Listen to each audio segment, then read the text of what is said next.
দিদি এদিকে কাজ সারছে, মোচাটা কিভাবে কাটি একটু দেখিয়ে দিন না। হা কপাল, এত বড় ধাড়ি মেয়ে হয়েছে এখনো মোচা কাটতে পারো না? হুঁ, তোমার মামি তাহলে একদিন কি শিখিয়েছেন তোমাকে?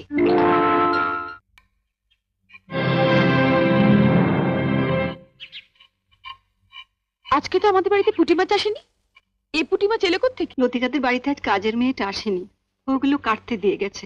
ওর নাকি আজ ঠাকুরপো এসেছে, সে নাকি পুঁটি মাছ খেতে খুব ভালোবাসে। এদিকে তোমার অসুস্থ ছেলে খিদের জ্বালায় কাঁদছে, আর তুমি লতুর ঠাকুরপোকে পুঁটি মাছ খাওয়ানোর জন্য। সব কথাতে এভাবে হেসো না তো। ওঠো ওঠো বলছি। তুই তো লতুকে চিনিস, এসে যদি দেখে মাছ কাটা হয়নি। সে আমি বুঝবো, তুমি হাত ধুয়ে ছেলের কাছে যাও। না ছোট, আমি কেটেই যাব। তোমার অসুস্থ ছেলে দিব্যি বর্দি, এর পরেও যদি তুমি একটা মাছও বটিতে ছোঁয়াও, তাহলে তুমি জানবে তোমার ছেলের গলায় বটি বসালে। এ তুই কি দিবি দিলি ছোট?